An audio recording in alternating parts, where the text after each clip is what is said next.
Hello, bienvenue dans cette nouvelle vidéo. Aujourd'hui on s'attaque à un gros morceau puisqu'on va se pencher sur le cas de la marque Yoko. Bien sûr il y a déjà pas mal de personnes qui en ont parlé sur YouTube, mais nous on va pas s'intéresser aux polémiques autour de la marque, on va vraiment étudier le graphisme qui est employé et on va essayer de voir ce qu'on peut en tirer pour que vous puissiez créer un projet soigné, travaillé avec un gros parti pris au niveau visuel. Allez c'est parti.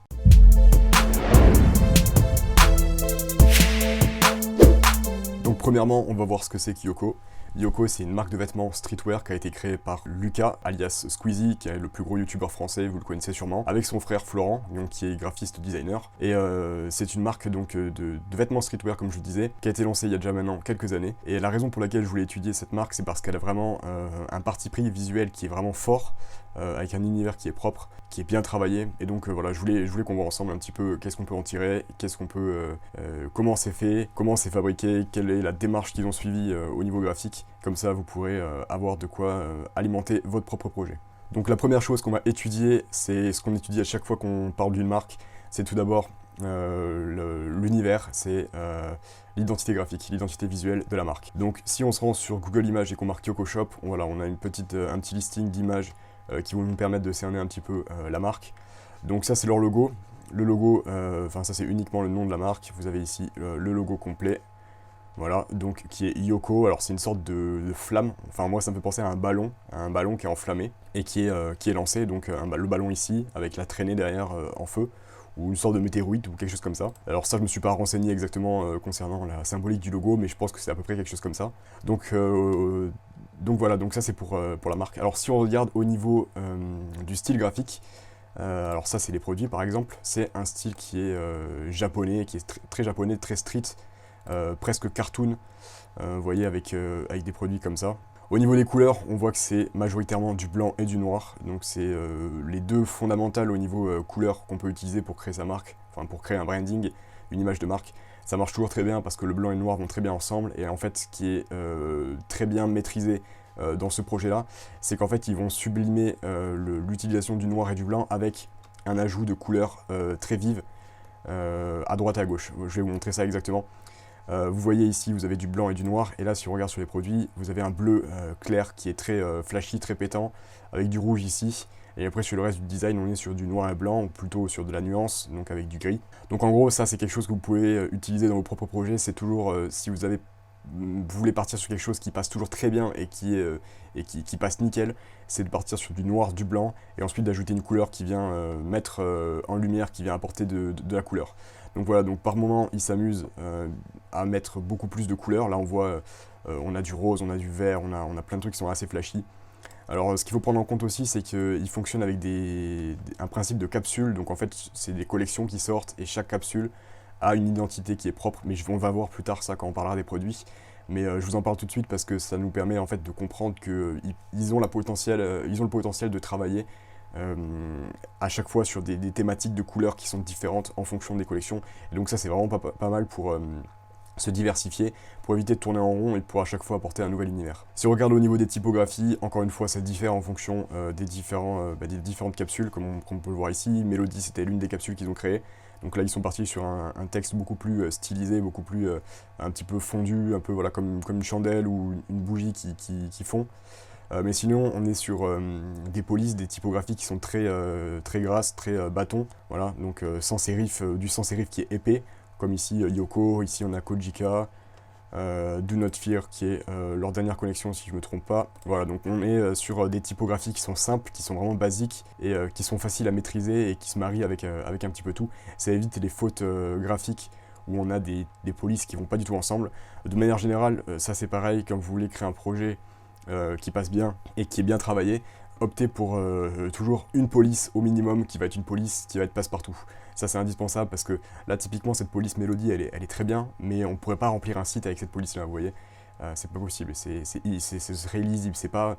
En fait il faut vraiment différencier les typographies qui vont être graphiques, qui vont être visuelles, et les typographies qui vont être textuelles. En fait les typographies textuelles, ça va être pour tout ce qui est site, pour tout ce qui est remplissage, où vous devez vraiment écrire du texte. Là où avec cette police là, Mélodie par exemple, c'est plus quelque chose qu'on va pouvoir poser sur un spot publicitaire, sur un artwork, même sur un vêtement d'ailleurs. Donc c'est important de faire la différence entre vos typographies textuelles et vos typographies qui vont être graphiques. Ensuite, si on se rend sur leur site rapidement et qu'on va dans l'onglet marque, Donc on peut saisir un petit peu le message, l'image de la marque qui va être véhiculée, ça c'est très important aussi. Donc on peut lire ici que c'est voilà, c'est la volonté d'associer le streetwear et la culture japonaise.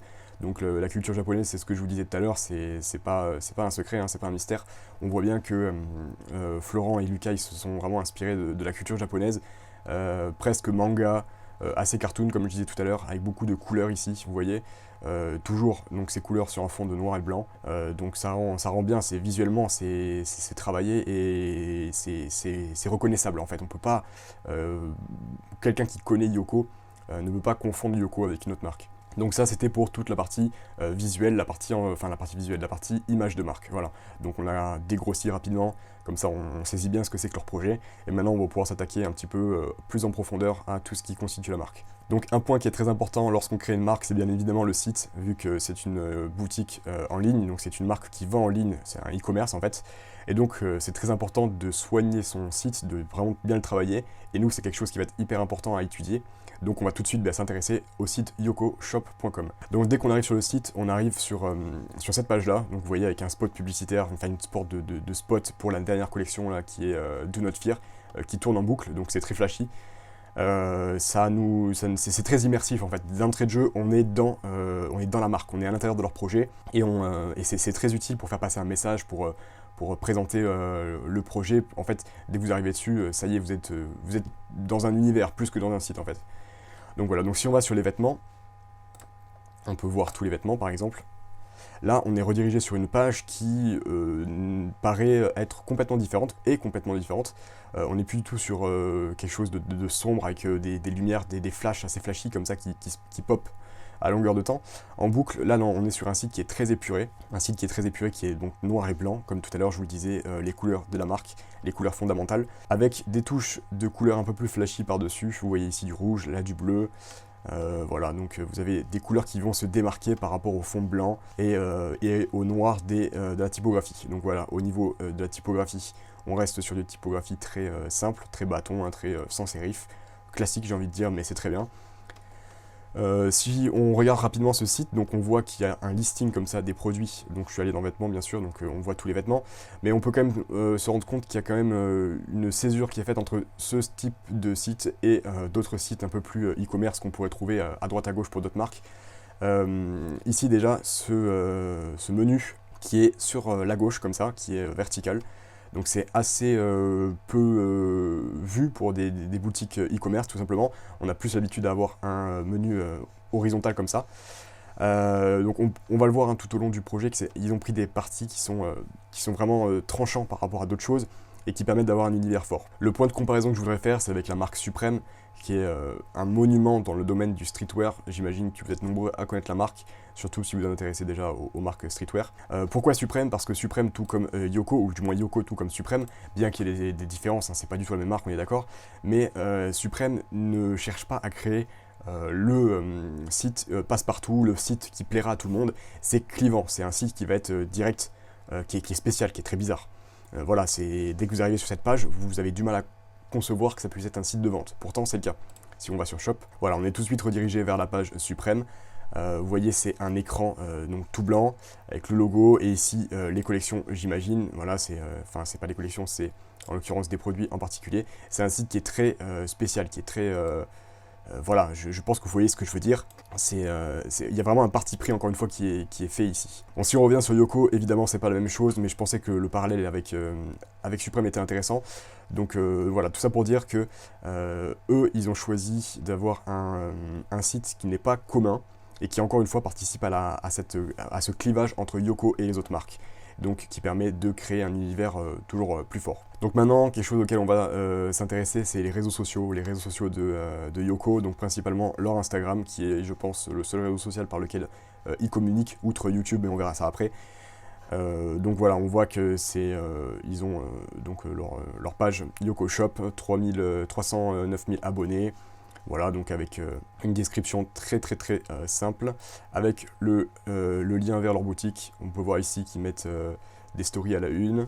Et là, donc, ils ont un feed entre guillemets classique, donc où ils mettent en avant leurs produits. Donc si on regarde leur feed, alors là je suis sur PC, mais sur bureau, mais si vous regardez sur téléphone, c'est un petit peu différent, les images sont plus compactes, et le feed est quand même bien travaillé, il faut le dire, même s'il n'y a pas une recherche comme on peut avoir sur certains Instagram avec des grilles ou des trucs comme ça, mais là c'est pas leur but tout simplement. Donc eux, ce qu'ils ont fait, c'est vraiment ils mettent en avant leurs produits. On peut voir avec des shootings photos qui sont, alors là il va falloir que je me connecte, donc je peux pas agrandir, mais vous voyez le truc. Je vous invite à aller voir leurs réseaux sociaux sur votre portable à vous. En gros, c'est des images qui sont issues de leur spot. Je vais vous montrer après les spots publicitaires. C'est des images de shooting, voilà. Donc vous avez deux choses. Vous avez des shootings qui sont... Enfin, vous avez trois choses même plutôt. Vous avez des shootings qui sont réalisés pendant des séances, donc des séances de shooting qui sûrement accompagnent les films, les vidéos qui sont tournées.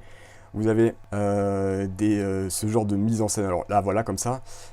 C'est en gros, c'est des shootings qui sont réalisés exclusivement pour faire un petit peu de la masse. C'est-à-dire, en fait, le but, c'est de vraiment prendre en photo le vêtement plus que la mise en scène qui est autour.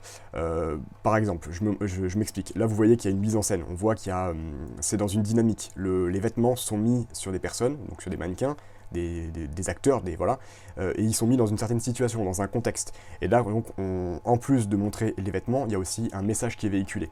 Alors que là, et ça c'est le deuxième type d'image qu'on peut avoir, c'est des images où les vêtements sont posés les uns sur les autres, et donc là ce qui est mis en avant, c'est vraiment les produits, outre le côté voilà, mise en scène. Ici, c'est exactement la même chose que ce qu'on a à côté. Ici aussi, là, voilà, vous avez donc ces deux types d'images, donc les images entre guillemets produits et les images mise en scène, dynamique, voilà. Et ensuite vous avez une troisième catégorie de photos qui est par exemple ça, qui est un petit peu des sortes de photomontages. Là en fait c'est deux produits qu'ils ont collés côte à côte, ils ont fait une petite déchirure entre les deux. Voilà, donc vous avez grosso modo ces trois types d'images qui sont sur le feed Instagram de Yoko. Donc le bilan de ce feed Insta, c'est qu'on est immergé encore une fois dans leur marque. Donc on voit qu'au niveau des visuels, là ici très sombre, mais avec des jeux de lumière et des jeux d'ombre qui sont intéressants. On peut pas se tromper en fait, on sait qu'on est sur Yoko, et encore une fois ça participe à l'instauration de cette image de marque qui est forte. Revenons sur le site, maintenant on va s'intéresser aux produits, donc aux collections.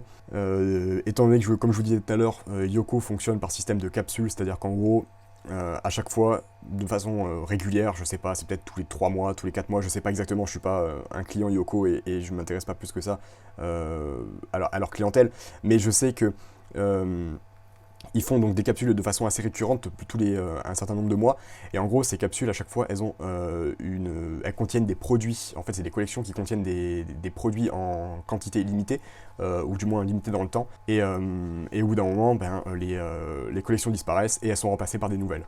Donc là si on regarde un petit peu au niveau de leur collection, la Mélodie, donc qui est la plus ancienne qu'ils ont mis et qui est actuellement encore en vente, donc on a des produits comme ceci, et là en fait on peut switcher et aller voir la Kojika, c'est la collection qu'ils ont sortie juste après la Mélodie, et ensuite la Do Not Fear, donc on voit avec le petit badge New qui est la dernière collection qu'ils ont sortie, mais qui remonte déjà à quelques mois je pense. Hein. Voilà, donc là vous voyez que c'est épuisé, il y a des produits qui sont partis. Donc il y a quand même une similitude entre chaque collection, déjà parce qu'ils vendent grosso modo les mêmes produits, c'est-à-dire ils vendent des casquettes, des snapbacks, ils vendent des sweats, donc vous avez des hoodies, vous avez des crewnecks, vous avez des t-shirts, vous avez ici une veste, un teddy, vous avez des chaussettes également. Là bon, ils vendent des masques, voilà, avec le contexte actuel, c'est plutôt smart. Ici des affiches aussi, ça c'est intéressant, ils vendent des tableaux, je sais pas si ça te vend bien ou pas, visiblement oui, étant donné que c'est épuisé, après voilà, à savoir quelle quantité ils avaient à la base, mais ça c'est intéressant aussi pour vous, pourquoi pas rajouter des produits un petit peu plus de décoration. Pourquoi ? Parce qu'encore une fois, ça rajoute de la substance à votre marque, ça rajoute de l'univers en fait. Voilà, et là aussi des bonnets. Donc au niveau de chaque collection, comme je vous disais, ils ont vraiment un aspect visuel qui est fort dans chaque collection différente. Là, si on regarde ici, Do Not Fear, oui voilà, je me rappelle, elle est sortie pour Halloween. Donc il y a un délire un peu macabre, un peu sombre. Normal, bon bah c'est dans un délire Halloween. Là où la Kojika, c'était plus quelque chose de très cartoon japonais, très flashy, avec des sortes de mascottes comme ça. En fait, à chaque collection, ils peuvent vraiment se permettre de créer un univers dans chaque collection. Donc c'est un petit peu une marque dans une marque en fait. c'est vous avez la marque Yoko, et vous avez à l'intérieur de cette marque Yoko, vous avez la sous-marque, attention, hein, sous-marque pas dans le sens péjoratif du terme, hein, sous-marque dans le sens à l'intérieur, vous avez la sous-collection du coup, enfin la sous-marque Do Not Fear, la sous-marque Kojika, la sous-marque Melody, et donc là, la prochaine collection qui va sortir remplacera donc la Melody. En fait, celle-ci va descendre, va se mettre ici, la Do Not Fear, la Kojika va se mettre à la place de la Melody, et donc la nouvelle se mettra à la place de la Do Not Fear, ce qui signifie que la Melody va partir, et elle ne sera plus en vente, et il sera plus possible de se la procurer, de se procurer donc les produits qui sont dans la collection Melody. Alors ça c'est très intéressant, c'est encore une fois un modèle qu'ils n'ont pas inventé, hein. C'est un modèle qui a été utilisé notamment par Supreme et par plein d'autres marques dans le domaine de streetwear. C'est en fait ce côté éphémère qui fait que ça ajoute de la rareté. Les gens veulent se le procurer parce qu'ils savent que c'est en édition limitée et au bout d'un moment ça part et on pourra plus se l'acheter. Donc il y a ce sentiment d'urgence de vouloir acheter rapidement et donc ça permet de convertir davantage de ventes, de faire que les gens achètent tout simplement. Donc ça c'est le premier point, c'est pour au niveau de l'achat, et ensuite c'est au niveau de l'expérience client entre guillemets, c'est que la personne une fois qu'elle a son vêtement et que le temps passe, peut-être 1 an, 2 ans plus tard, elle sait qu'elle ne pourra pas croiser de nouvelles personnes avec le même vêtement qui vont être faits récemment.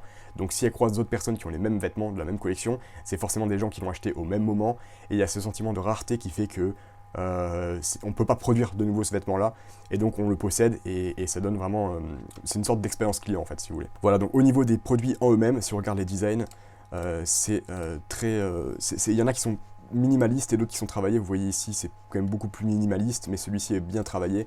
Donc j'avais fait une vidéo où j'avais présenté comment créer des designs pour des vêtements. J'en avais fait une où j'avais fait un design un petit peu style californien, j'en avais fait une autre où j'avais fait un design un petit peu japonais, et je m'étais justement, alors je vais pas dire inspiré de Yoko, mais j'avais ça en tête, j'avais Yoko en tête, entre autres, et j'avais fait aussi une vidéo où j'avais montré un truc un petit peu streetwear, un peu avec un crâne, voilà, donc ça c'est vraiment leur direction artistique. Après ils ont des graphistes qui travaillent dessus, mais en gros, voilà, on peut voir qu'ils utilisent pas mal de carrés, de formes très rectilignes, comme ça, des carrés, des rectangles. Vous voyez ici, vous avez un carré dans lequel vous avez un rectangle avec du texte qui est en fait agencé de façon verticale. Vous avez ici une sorte d'artwork, donc en fait on a un visage avec ici, je pense, un serpent ou un poisson peut-être, je sais pas trop. Ici aussi. Est-ce que je peux agrandir l'image? Oui, je peux l'agrandir, impeccable. Voilà, donc c'est probablement un serpent, je pense. On va regarder les autres collections. Ici, on a donc ce que je vous disais tout à l'heure, un petit peu ce côté un peu mascotte, ce côté un peu cartoon japonais. En tout cas, au niveau des produits, on peut voir que ils ont à chaque fois plein d'images sur différents angles. Ça, c'est très bien. Je vous conseille vraiment de faire ça pour votre boutique parce que ça permet vraiment, pour votre marque, ça permet vraiment de se rendre compte de la qualité du produit sous tous les angles, et ça donne envie d'acheter clairement. Plutôt que d'avoir juste ça. Là, vous avez vraiment la sensation que vous pouvez faire un petit peu un tour à 360 degrés autour du produit. Ça, je vous encourage vraiment à le mettre en place. Donc, si on revient sur l'aspect graphique purement visuel, en fait, voilà, donc ça, c'est ce qu'ils ont fait ici. Ici, on peut voir, alors toujours, encore une fois, vous voyez ces formes très rectangulaires, hein. Ça, c'est un petit peu la marque de fabrique, entre guillemets, de la marque. Pas uniquement de la leur, hein. Encore une fois, il y a d'autres marques qui font ce genre de choses. Mais on peut voir que régulièrement, ils utilisent ce genre de format très rectangulaire qui prend un max de place. Ici, bon voilà, ils ont joué sur une couleur orangée sur laquelle ils ont mis une sorte de couleur jade comme ça, un vert bleu. Donc ces graphiques, ça plaît pas à tout le monde, c'est sûr, mais ça plaît à leur communauté. Ça plaît à leur communauté qui aime la culture japonaise, qui aime tout ce qui est street. Et c'est pour ça que je pense, encore une fois sans rentrer dans la polémique, que Yoko est une réussite, que ça a très bien marché malgré les polémiques qu'il y a eu à la base. Et qu'ils ont fait beaucoup de chiffres d'affaires et qu'ils continueront à en faire. Donc tant mieux pour eux, ça c'est très bien. Mais tout ça pour vous dire que, évidemment, vous n'avez pas l'audience qu'a Squeezie, mais en travaillant voilà, sur votre aspect visuel, vous pouvez faire des choses très stylées et des choses qui vont plaire à une communauté bien particulière. Donc ici, on va par exemple s'intéresser à ce produit-là. Ça c'est la face avant. Donc là ici, on est sur quelque chose de complètement différent. Alors ici, c'est je pense le logo de la collection. Là, on a Do Not Fear, donc le texte, et ensuite on a du texte. Bon, je peux pas grossir suffisamment, donc je peux pas le voir. Alors là, un petit truc qui me chagrine un petit peu dans la façon dont ils ont conçu leur produit, c'est que là, on peut pas voir ce qu'il y a marqué ici. Il y a peut-être une solution pour le voir, mais en tout cas, si je descends, non, c'est pas le cas. Moi, je vous encourage vraiment, quand vous avez des produits comme ça, et que vous les mettez en avant sur votre site, que vous mettez la fiche produit, hein, c'est de faire en sorte que le design, on puisse le voir mieux. Alors soit avec un système de zoom, Là, quand on zoome, on voit qu'on ne peut pas zoomer suffisamment, et en plus de ça, quand on zoome, l'image est pixelisée, elle est un petit peu floue, c'est dommage. Ou alors, tout simplement, de faire donc une image comme ça, et une deuxième image qui est déjà zoomée, en fait, où on voit juste le design, et on peut vraiment distinguer les lettres, on peut distinguer tous les détails, c'est très important. En fait, c'est dommage de travailler un design et de ne pas pouvoir zoomer ensuite pour le voir de près, avant de pouvoir l'acheter. Donc voilà. Mais ici, donc tout ça pour dire qu'ici, on est sur quelque chose de beaucoup plus simpliste, juste avec du texte. Encore une fois, cette bold font, hein, cette police grasse, bâton, hein, sans sérif, avec du texte en dessous. Donc, et là derrière, on a donc le design de la collection donc, pour Halloween, avec des mains. Donc voilà, donc eux ils travaillent sur de l'impression double face, donc ils ont face avant, face arrière, ils ont également sur les manches, donc c'est même plus que ça, bon là c'est brodé sur les manches, et de l'autre côté ils ont le petit logo, la flamme là, pour leur marque. Donc voilà, c'est un petit tour qu'on a fait rapidement sur le design des produits. Je vous encourage vraiment à aller jeter un œil, c'est vraiment top ce qu'ils ont fait. Évidemment, ça plaît ou ça plaît pas. Moi, je suis pas forcément un grand fan de leur univers, mais je suis un grand fan de ce qu'ils ont réussi à mettre en place. Et ça, c'est différent, vous voyez. Vous pouvez ne pas forcément être le client cible de la marque, mais pour autant, vous pouvez vous en inspirer et vous pouvez essayer de comprendre un peu les grandes lignes et surtout d'être, entre guillemets, admiratif du travail graphique qui a été réalisé. Et moi, je suis admiratif du travail qu'ils ont réalisé. C'est vraiment très bien travaillé. On voit qu'il y a une image de marque qui est soignée et qui est réfléchie. Et ça, c'est beau à voir et c'est cool de voir une marque comme ça. C'est une vraie marque pour le coup. C'est pas du merchandising comme font les trois quarts des youtubeurs quand ils lancent une marque, entre guillemets une marque. Là, c'est vraiment une vraie marque. Au niveau des produits, leur système de fonctionnement, alors eux, ils travaillent en stock, ils font pas du tout d'une print en demande ou quoi. Je sais que leur première collection avait été créée en Turquie. Ils avaient créé ça en Turquie. Il me semble que là, la dernière, la Do Not Fear, a été créée au Portugal, si je ne me trompe pas. Donc en fait, comment ils procèdent? Ils contactent un atelier qui va créer les coupes, qui va créer tout ça. Je pense qu'ils travaillent aussi les coupes avec... c'est même pas des produits en marque blanche peut-être, à mon avis, c'est même carrément de la couture qui est fait à l'intérieur des usines avec lesquelles ils travaillent. Donc admettons, donc là il me semble, donc, comme je vous disais que c'est au Portugal qu'ils ont fait leur dernière collection, ils vont travailler avec eux les designs, enfin ils vont leur envoyer les designs, ils vont travailler la coupe, et en fait l'entreprise avec laquelle ils travaillent, l'atelier, va leur sortir donc du stock, je sais pas moi, peut-être 1000 pièces sur cette veste là, peut-être 5000 pièces sur ce hoodie, etc., etc. Et ensuite, donc, ils vont vendre leurs produits. Donc, au niveau de la qualité, je sais pas, j'ai pas testé, mais ça m'a l'air d'être de la bonne qualité. En tout cas, j'avais vu que c'était du grammage qui était quand même assez épais, donc on est sur du textile épais qui est en principe de bonne qualité. C'est pas du tout comme du textile sur des t-shirts qu'on peut avoir, notamment sur les marketplaces ou les genres comme ça, où on a des t-shirts qui font à peine 100 grammes ou 150 grammes par mètre carré. Donc c'est du textile qui est quand même assez fin et qui au lavage a tendance à se déformer, à se froisser, et c'est pas quali. Là d'après ce que j'en ai vu, c'est au contraire du textile qui est quand même très quali, qui est lourd. En fait, de manière générale, dans le textile, plus c'est lourd, plus le textile est lourd, plus il est épais, plus il est de meilleure qualité. Parce qu'il va être plus durable au lavage, et puis même quand vous le portez, vous avez vraiment la sensation d'avoir un truc sur les... Vous avez vraiment la sensation d'avoir un vêtement. C'est beaucoup plus valorisant qu'un simple t-shirt léger et qui se froisse facilement. Une autre chose que je voulais vous montrer, c'est leur communication au niveau de YouTube. Donc c'est la façon dont ils utilisent YouTube, encore une fois d'un point de vue visuel, pour transmettre leurs valeurs et transmettre l'image de leur marque. Donc là en fait on voit que Squeezie, donc qui a sa chaîne YouTube avec plusieurs millions, même plus de 10 millions d'abonnés, 13 ou 14, un truc comme ça, à l'heure où je vous parle. Qui en fait upload sur sa chaîne, sur sa propre chaîne, les teasers pour la marque. Donc ils avaient mis le teaser pour la toute première collection, pour le lancement de la marque en fait, donc des collections basiques et yokai, qui d'ailleurs ne sont plus en vente, hein, donc je vous rappelle le principe de rareté, de capsule éphémère. Là ils ont mis le spot pour Kojika. Et ensuite si on descend, on continue à regarder, là voilà, il y a la collection Mélodie, et il y a la collection Kamen ici. Donc voilà, donc ce qu'il faut retenir en fait, c'est que ils utilisent donc YouTube pour diffuser leur spot publicitaire, donc je vais vous montrer. Et en fait, on voit que c'est ultra travaillé, c'est vraiment hyper clean, c'est méga propre, et donc ça c'est super fort. Ils ont vraiment mis du budget pub, enfin du budget réalisation, du budget création là-dedans, donc bravo à eux. Et donc pourquoi je vous parle de ça? En fait, c'est pour vous dire que eux, ils ont saisi l'importance de la vidéo pour communiquer autour de votre marque. Je vous encourage vraiment à faire pareil quand vous créez une marque et que vous voulez vraiment développer une image de marque forte. Utilisez le vecteur de la vidéo. Créez une chaîne YouTube sur laquelle vous mettez des vidéos que vous travaillez, ou même sur votre Instagram, vous pouvez mettre de la vidéo. vous pouvez mettre de la vidéo sur votre Facebook peut-être. Utilisez la vidéo pour transmettre vos valeurs, pour mettre en avant vos produits, plus que juste des images flat, donc des photos. Vraiment, utilisez la vidéo. Ok, donc maintenant, ne partez pas, la vidéo n'est pas finie. On va maintenant s'intéresser à probablement ce qui est la partie la plus intéressante pour vous, c'est comment vous pouvez vous inspirer de Yoko pour mener à bien votre propre projet, sur le plan visuel bien sûr. Alors, la première chose qu'on peut en tirer, c'est que il faut connaître sa cible et ses goûts. Ce qui est très fort chez Yoko, c'est qu'ils savent que leur audience, même s'ils ont une audience qui est forcément assez hétéroclite, évidemment, puisqu'ils ont 14 millions d'abonnés, mais dans le lot, c'est quand même des jeunes qui aiment tout ce qui est street, qui aiment tout ce qui est culture japonaise, et du coup, ils répondent aux besoins de leur audience en leur apportant justement ce style de design. Donc, moi, ce que je vous encourage à faire, c'est pareil, de bien cerner votre audience, de bien cerner ce qu'ils aiment au niveau du contenu, mais aussi au niveau visuel. Qu'est-ce qu'ils aiment? Est-ce qu'ils ont tendance à plutôt préférer le rouge? Est-ce qu'ils ont tendance à plutôt préférer le bleu? Est-ce qu'ils ont tendance à plutôt préférer un style plutôt réaliste, un style plutôt cartoon? Posez-vous ces questions pour vraiment cerner au mieux les attentes de votre audience et donc avoir un projet qui sera classe sur le plan visuel et qui va vendre. Ensuite, deuxième point, bien travailler son branding et son image de marque. Le branding, ça favorise la vente, ça c'est une réalité.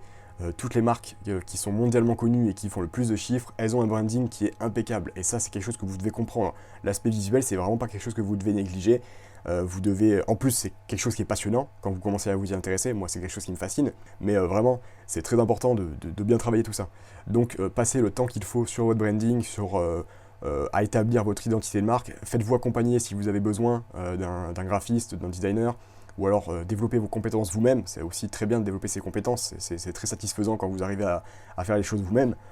Mais voilà, donc posez-vous bien les questions au niveau de votre nom, au niveau du logo, au niveau éventuellement d'un slogan, au niveau des couleurs que vous allez adopter, au niveau des typographies, tout ça vous devez le définir en amont. Ensuite, troisième point, ne pas avoir peur de prendre un parti pris qui est fort. C'est ce qu'a fait Yoko, ça leur réussit visiblement, c'est qu'ils se démarquent vraiment des autres marques en apportant vraiment leur touche à eux, leur univers graphique, et c'est ce que vous devez faire vous aussi. Vous devez avoir une marque qui n'est pas une pâle copie de quelque chose d'autre qui existe. Si vous essayez de faire une copie de Nike, mais sans avoir leur budget publicitaire, et puis sans avoir leur histoire, leurs ambassadeurs, et tout ça, vous n'arriverez juste pas à vendre, ou en tout cas vous apporterez rien de spécial. On dit souvent que oui, c'est compliqué de faire une marque streetwear, machin truc. Oui, c'est compliqué, mais ce qui se passe aussi, c'est qu'il y a beaucoup de gens qui apportent rien. Ils ont juste un projet, mais ils apportent rien de spécial. Vous pouvez faire une marque streetwear qui vise une communauté en particulier et donc développer un univers tout autour. Et donc, encore une fois, prendre un parti pris très fort en étant clivant. Le but, c'est pas forcément que tout le monde vous aime. Le but, c'est que ceux qui vous aiment vraiment beaucoup, au point d'acheter vos produits, de les porter, d'être fiers de les porter dans la rue. Voilà, donc ça c'est vraiment très important aussi. C'est ce que je vous encourage à mettre en place. Pensez vraiment à ce côté parti pris. Ensuite, quatrième point, bien uniformiser ces différents canaux de vente et canaux de communication. On le voit, quand on passe de la boutique Yoko à leur Instagram, on n'a pas la sensation d'être dépaysé. On a vraiment la sensation d'être toujours sur le même projet. L'Instagram est la continuité de la boutique, et inversement, la boutique, c'est le canal de vente qui est associé à l'Instagram. C'est très important de bien penser écosystème et de penser tous vos réseaux différents, vos réseaux sociaux, vos canaux de vente, tout ça, dans un même esprit. Idem, si vous faites un flyers par exemple, et que vous distribuez des flyers dans la rue, il faut que la personne, quand elle voit le flyer, qu'elle suit le processus, c'est-à-dire qu'elle va rentrer l'URL de votre site sur son moteur de recherche, et qu'elle arrive du coup sur votre site, il faut qu'elle ait vraiment la sensation de passer du flyer au site, et que ce soit toujours le même univers. Si vous avez une marque qui est plutôt dans un style très, je sais pas, admettons Japan comme ça, un petit peu comme Yoko, et que vous avez un flyer qui utilise des couleurs qui n'ont rien à voir avec votre site, la personne va se dire, mais attends, est-ce que c'est vraiment le même flyer? Est-ce que c'est vraiment le même univers? Ça va être dépaysant, et inconsciemment, la personne va avoir l'impression d'être sur un projet qui n'est pas bien travaillé. Ensuite, cinquième point, bien soigner son Instagram. Le Instagram aujourd'hui, Instagram c'est un média qui est énorme, qui est très facile, enfin qui est très pratique pour communiquer autour de sa marque, pour mettre en avant des visuels, tout ça. Donc soignez bien votre Instagram. Dites-vous que ce qui n'est pas qualitatif, ce qui n'est pas vraiment bien travaillé, n'a pas sa place sur votre Instagram quand vous développez une image de marque. Il faut vraiment sélectionner judicieusement ce que vous voulez mettre sur votre Instagram. Je vous disais tout à l'heure les 3 types de posts que faisait Yoko, donc inspirez-vous de ça et pourquoi pas faire la même chose. N'oubliez pas que l'Instagram c'est votre vitrine, ça va être une vitrine pour votre boutique, Et on voit dans la rue, quand vous marchez dans la rue, la boutique, si la vitrine est classe, si la vitrine donne envie, vous avez envie de rentrer. Si ça l'est pas, vous n'allez jamais rentrer à l'intérieur. Ben là c'est pareil, si le Instagram n'est pas propre, il donne pas envie, et que la personne arrive sur votre Instagram, si ça donne pas envie, elle cliquera pas sur le lien pour arriver sur votre boutique. Ensuite, un autre point, c'est ce que je vous disais tout à l'heure, c'est l'importance de la vidéo. Ne négligez pas l'importance de la vidéo pour véhiculer un message autour de votre marque. C'est vraiment très fort, vous pouvez vraiment créer des spots publicitaires, des spots un petit peu... alors, quand je dis spot publicitaire, c'est pas en mode regardez ce que j'ai à vendre, venez vite acheter. C'est pas ça, c'est comme ils ont fait eux, de créer tout un univers que vous allez présenter au travers d'une vidéo. Et les gens qui kiffent ça, les gens qui aiment cet univers-là, ils vont se dire ah bah attends, je vais peut-être aller me renseigner, je vais aller voir un peu ce qu'ils vendent, leurs produits et tout, et ça donne grave envie. Et ensuite, dernier point, donc c'est un point qui est plutôt sur le plan marketing que sur le plan visuel, quoique ça se rejoint, utiliser le principe de rareté. Alors comme eux ils l'ont fait par exemple avec les collections éphémères, mais pas forcément. Vous pouvez faire de plein d'autres manières différentes de pratiquer ce système de rareté, mais en tout cas les collections éphémères c'est un très bon moyen. Une fois que la date est passée, vous ne pouvez plus acheter, les gens en sont conscients, vous en parlez, et du coup ça a un double impact comme je vous disais tout à l'heure. Le premier, c'est que ça va favoriser les ventes, les gens vont avoir tendance à acheter plus facilement puisqu'ils ont ce sentiment d'urgence, et deuxièmement, c'est le sentiment d'identité, d'appartenance et de rareté que va avoir la personne quand elle va porter le vêtement. Donc ça, encore une fois, un autre point que vous pouvez mettre en avant sur votre boutique. Voilà, on a fait le tour du projet Yoko, donc j'espère que la vidéo vous a plu. Si Lucas et Florent passent sur la vidéo, j'en doute, mais pourquoi pas, bah, big up à vous, vous avez fait un gros boulot sur Yoko. Et donc vous, si vous avez envie de créer votre marque, n'hésitez pas, foncez, 2021 n'a jamais été une période aussi propice pour la création de marque. Et travaillez tout ça, soyez vigilants sur l'aspect visuel, vous allez voir, c'est une super expérience, et surtout, travailler sur l'aspect graphique et visuel, c'est ultra kiffant dès que vous commencez à maîtriser et que vous mettez le pied dedans. Donc franchement, je vous dis, je vous souhaite un bon courage, et on se retrouve très bientôt pour une prochaine vidéo.